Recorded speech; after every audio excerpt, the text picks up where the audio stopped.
Bonjour à tous, bonjour Nadia. Salut Lola, bonjour à tous et à toutes.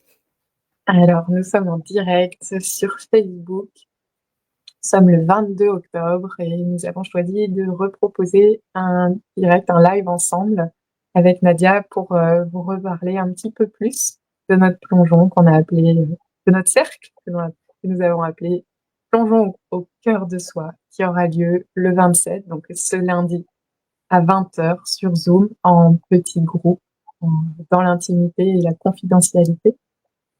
Euh, on a senti l'appel hier de proposer un live aujourd'hui. Hier, il y a eu la nouvelle lune en balance. Je pense qu'on est tous un peu chahutés.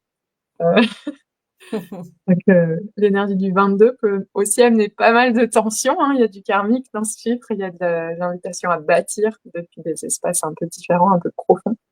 Voilà, je te laisse la parole, Nadia, sur l'actu un peu énergétique en lien avec notre cercle. Oui, donc moi, je rentre d'un voyage d'une semaine à Istanbul qui a été alors un voyage en famille, mais qui a été, je crois, un pèlerinage aussi pour justement plonger au cœur de soi.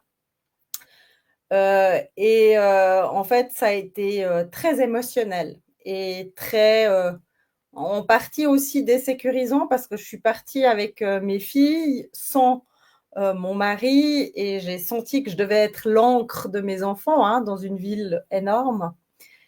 En même temps, moi, je faisais face à des remontées émotionnelles, des remontées de mémoire et où je me sentais en totale vulnérabilité. Et comme j'ai pu te le partager, c'est pas toujours simple de d'à la fois, enfin, de pouvoir s'effondrer hein, et de pouvoir lâcher le trop plein, alors qu'on est un contenant pour la famille ou la gardienne de la famille pour la sécurité.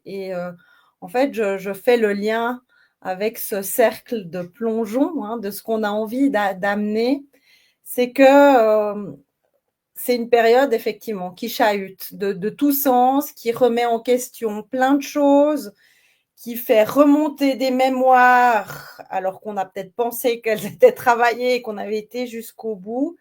Et on a envie d'offrir un espace où on peut se déposer en toute sécurité, en toute vulnérabilité pour en fait accéder à la magie de ces émotions, à la quintessence, moi je dirais même, de ces émotions-là. Parce que ben, moi, je me rappelle d'un soir où voilà, ça allait pas du tout. On avait, enfin, voilà, on avait vu une manifestation pour, enfin, vis-à-vis de la guerre en Palestine. Et en fait, ça a fait remonter des onces et des onces de souffrance, des mémoires en lien avec les opprimés de tous bords, de toute génération. Et en fait, j'ai eu besoin, moi, de laisser mes filles dans la chambre d'hôtel, de monter en haut et de s'occuper de moi pour pouvoir pleurer pendant 5 minutes de tout mon soul pour qu'en fait, ça me réaligne. Et je pense que voilà, ce cercle-là, c'est ça qu'on a envie de proposer parce que jusqu'à la fin de l'année, en tout cas, je pense qu'on va vivre une période assez chahutée et il y a besoin d'espace où on peut s'accueillir en toute vulnérabilité et en sécurité, dans un cadre où il y a un cocon, où il y a une force qui est celle enfin, pour moi, de la terre-mère. Hmm. Oh, merci. Je pense on avait choisi cette date en sachant que le soleil entrait en scorpion, que c'est un signe qui invite aussi à aller plonger. C'est une énergie particulière, celle du scorpion. L'énergie du mois de novembre invite aussi. On s'est approché autant que possible de sa main et de cette date de la Toussaint où le filtre, les, voilà, le voile est réduit avec l'invisible. On sera dans la clé 28, qui est la clé de la mort et de l'immortalité, la clé de l'errance. Quand on a posé cette date, on était dans ça. Moi aussi, je traverse en ce moment quelque chose qui vient, et je te le partageais, c'était difficile de nommer l'objet de contact d'une forme d'anxiété, d'angoisse, du stress. C'est des émotions pas confortables. Et, euh, et c'est vrai que nos échanges, juste déjà par message, alors d'habitude on est loin, on était un peu moins loin, mais on était quand même loin, apporter déjà une forme de contenance et l'invitation du Zoom, on peut garantir que vraiment ça joue, quelque chose se joue énergétiquement et est vraiment créé pour permettre d'accompagner cette transmutation intérieure. C'est les termes de Richard Rod, c'est l'absorption, c'est d'arriver à être, c'est comme une compétence à développer hein, euh, dans son parcours avec ses émotions.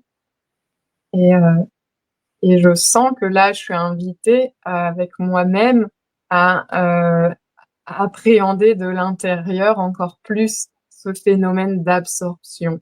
Comment je crée ce chaudron à l'intérieur de moi avec ces émotions-là d'anxiété, de stress, d'angoisse. Plus on pose des mots, plus on augmente cette fréquence-là. Hein. Donc, c'est aussi un parti pris qu'on évoquait là juste avant. Le mental, ok, on vous a dit, le temps du cercle, ça va être d'abord de la parole, ensuite de la pratique et de nouveau de la parole.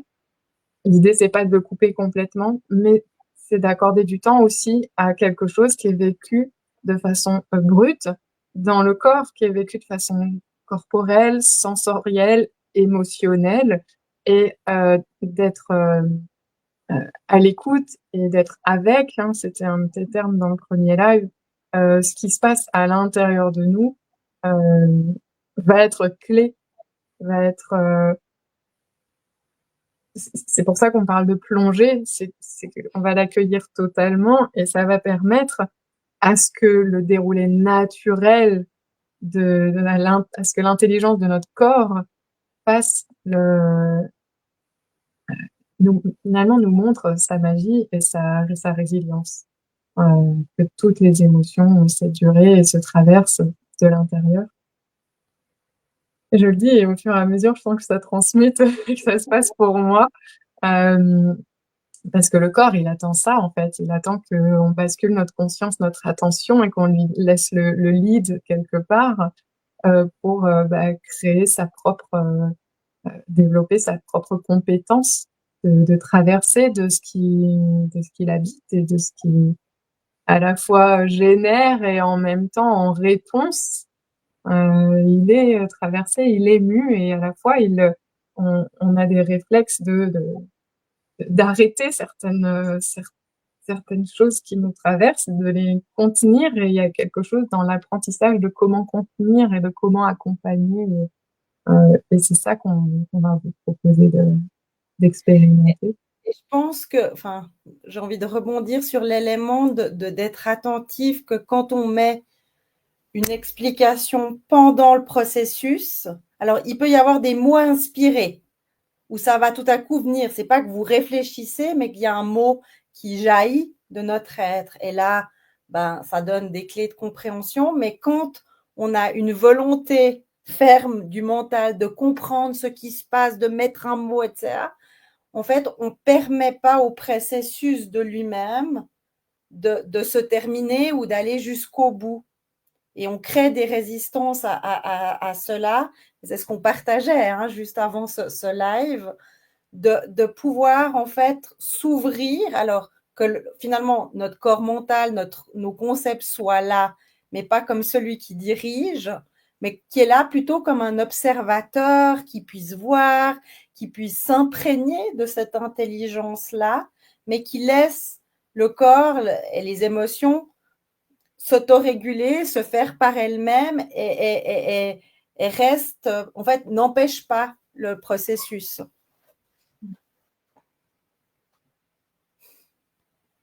Vous voulez aussi, je me lance, hein, vous proposer un petit temps pour goûter à ce qu'on proposera dans le cercle au niveau des pratiques.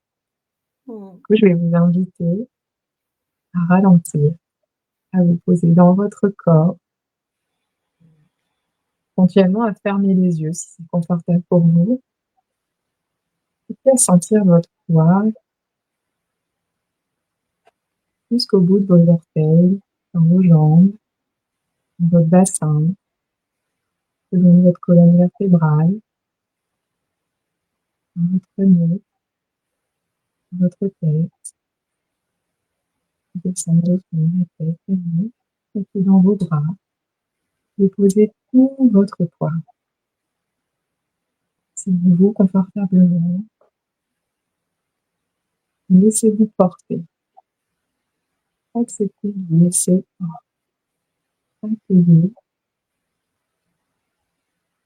Accueillir que vous êtes porté. Prenez conscience des endroits de votre corps en contact avec les supports.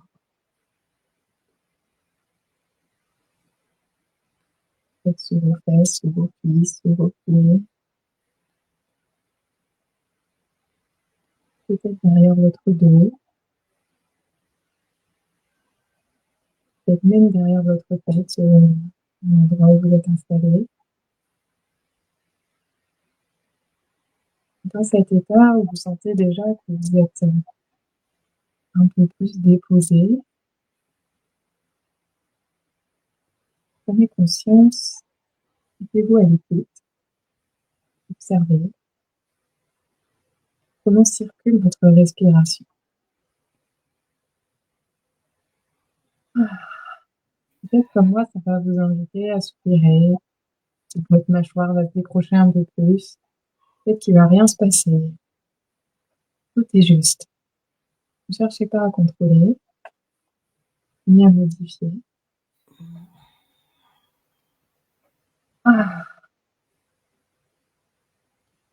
Et laissez faire. Laissez faire votre respiration naturelle.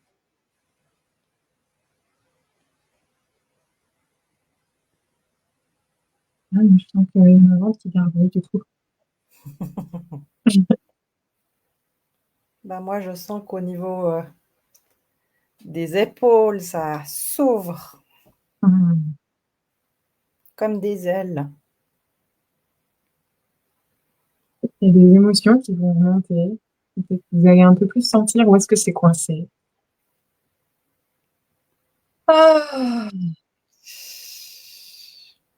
N'hésitez pas à rajouter du son. Ça peut être sonore. C'est les retrouvailles entre le corps et la conscience. N'hésitez pas, comme Nadia, parce que peut-être qu'il y a des mouvements qui s'invitent naturellement, des parties qui ont envie de bouger, et besoin que ça passe par le mouvement. Dans émotion, il y a motion, il y a mouvement.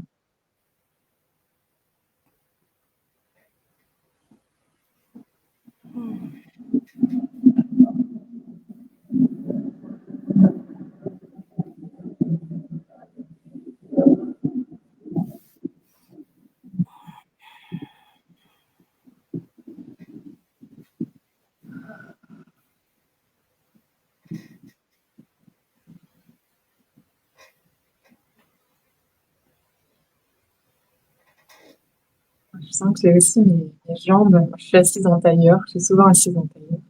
J'ai envie de poser mes pieds au sol. Et j'écoute mon corps.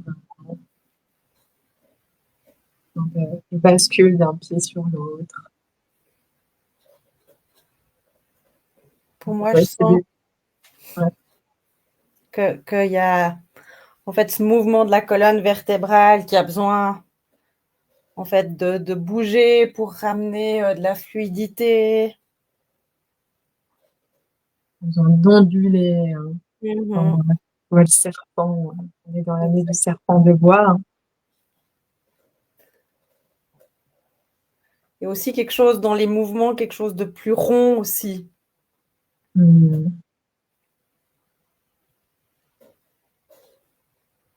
puis moi, je sens au niveau des hanches que, effectivement, alors moi j'étais aussi assise en tailleur.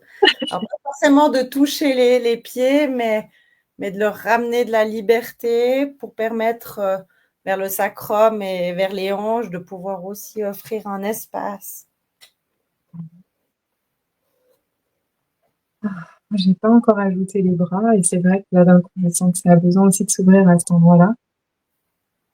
Voilà, les bras, ça va ouvrir le cœur, hein. Vous amenez de l'amour dans le monde. Écoute. Ah.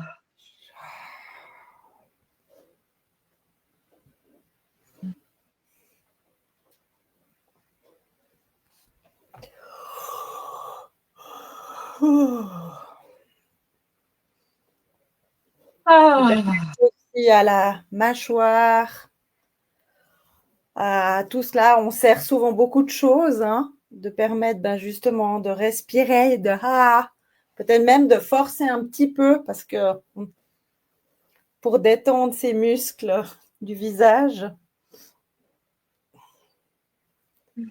C'est un paquet d'énergie qui est stocké en bas là, hein, qui remonte. Je sens que ça pétille, hein, dans le bout des doigts, dans le visage. Une montée d'énergie qui est créée, hein, par cette pratique-là. C'est venu complètement naturellement. On n'a pas du tout fixé ce qu'on allait vous proposer.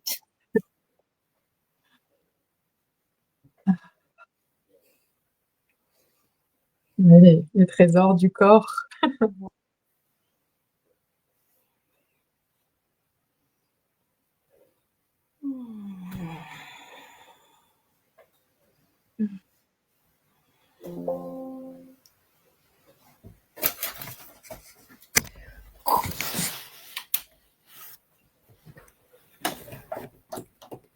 Vous pouvez sentir comme la respiration s'est amplifiée, elle s'est peut-être ralentie, mais il y a peut-être aussi plus d'air qui monte jusque dans la tête.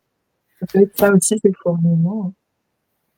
Et si vous sentez que vous avez besoin que ça redescende, vous commencez à ralentir le mouvement.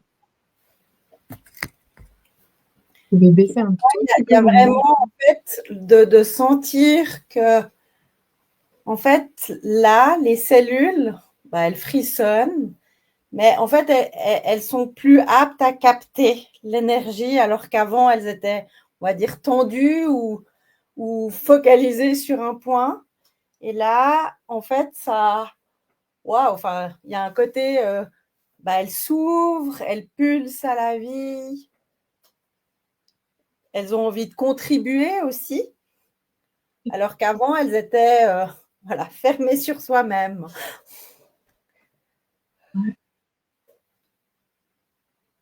Ouais. Vous pouvez frotter le dessous de vos pieds sur le sol pour amener de l'ancrage. Voilà, je commençais à vous proposer de garder un peu le menton baissé pour vous assurer que cette énergie, elle se disperse pas dans le cosmos non plus. Que voilà, vous arrivez à commencer à apprendre à l'apprivoiser, à ce qu'elle soit à l'intérieur de vous, cette énergie qui circule. Et comme je disais, elle peut commencer à créer une tendance à l'action. On peut sentir qu'on va avoir envie de... Pour moi, ça m'a donné envie d'aller courir. Et du coup, pour continuer de la laisser sortir de moi sans... dans la course, il y a quelque chose à la fois qui va catalyser, mais qui va vider l'énergie, comme s'il y avait un trop-plein. Donc ça amène une certaine régulation. Il y a des hormones qui sont créées, qui vont aussi nourrir un certain système hormonal et apporter un certain apaisement. Et en même temps, cette tendance à l'action, c'est comme si dans la course, elle n'est pas encore orientée vers un but, elle va pas forcément participer ou contribuer à quelque chose qui est dont on a un appel et qui existe à l'intérieur de nous pour bâtir par rapport à un projet ou à un but supérieur, à une vision qu'on pourrait porter. Du coup, il y a, je pense, quand même en moi ce projet, que cette énergie qu'on apprend à aller transformer à l'intérieur de nous, et donc du coup, on va devenir le propriétaire quelque part. Voilà, maintenant j'ai toute cette énergie à l'intérieur de moi. Ok, qu'est-ce que j'en fais? Et ça peut faire partie des raisons aussi pour lesquelles on la bloque, parce qu'on ne sait pas. J'ai pas eu ok, qu'est-ce que je fais de toute mon énergie? Et bah, du coup, je la garde et je m'habitue à la dépenser dans des espaces qui me font moins sens, peut-être. Et moi, ce Ça que te j'ai dit envie pareil, là. de faire, puisque cette énergie-là, elle est disponible, de connecter à l'intérieur de vous et juste de sentir là où c'est juste pour vous. Ça peut être dans le bassin, ça peut être au niveau du plexus, ça peut être au niveau du cœur.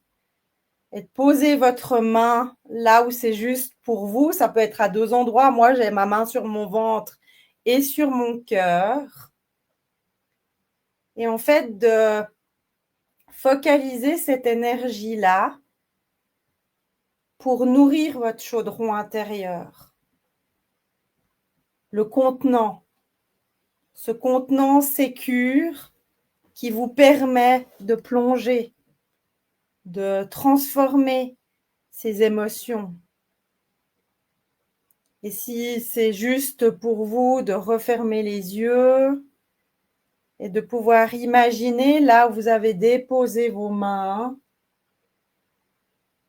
ce contenant,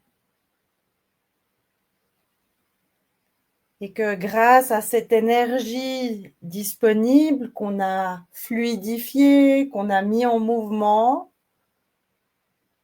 va renforcer, va nourrir ce chaudron intérieur.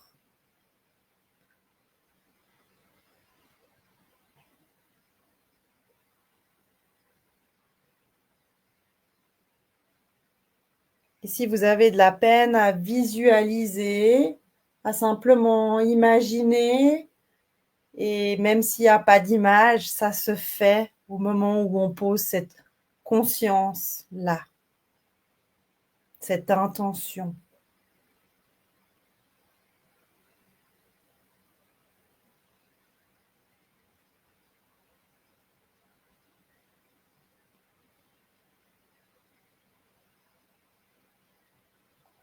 Et peut-être, si vous en avez le besoin, de demander à votre guidance quelle est la ressource qui est nécessaire pour renforcer ce chaudron intérieur.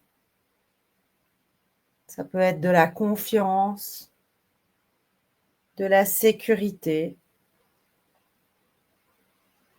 peut-être de la légèreté ou de la douceur. Et grâce à vos mains et cette énergie disponible, vous la renforcez avec cette qualité-là.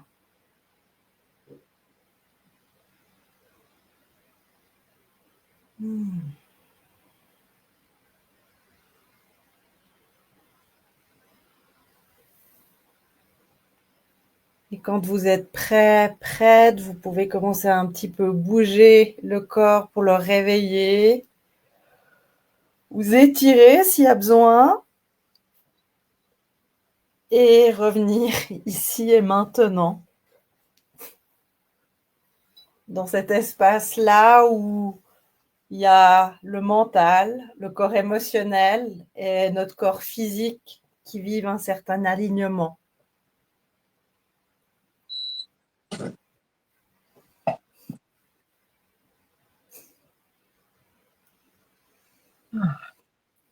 Ah, ça fait du bien.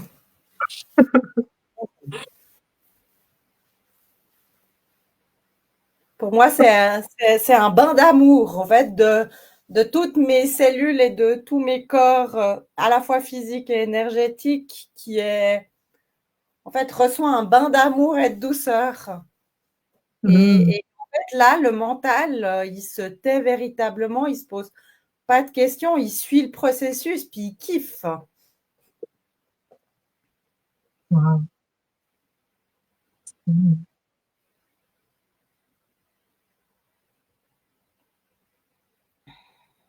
Donc j'ai encore plein d'énergie, là, j'ai les mains toutes chaudes, j'ai éteint le chauffage, j'ai enlevé mon pull. Ça va être la révolution avec toute cette énergie-là. Ouais. Donc là, aujourd'hui, ce qu'on vous a proposé, c'est un peu de goûter et de faire l'expérience de ce qu'on va vivre lors de notre cercle plongeon au cœur de soi. Si vous avez des questions, ben, n'hésitez pas à nous les poser en commentaire en dessous ou par message privé, que ce soit à Lola ou à moi. Et on se réjouit vraiment, vraiment de pouvoir être les gardiennes de ce cercle et de proposer des pistes pour devenir finalement les alchimistes de nos émotions, mais pas seulement, parce que je pense qu'on sera aussi l'alchimiste de nos croyances, en tout cas de peut-être tout ce qui n'est pas aligné avec notre être profond. Oui, il y a une grande purification là, ça transmute. C'est une vraie démonstration pour moi entre le avant et le après là, en 20 minutes. Et, du blanc qui devient de l'or. On vous souhaite une belle journée. Belle journée, à bientôt. Merci, Nadia.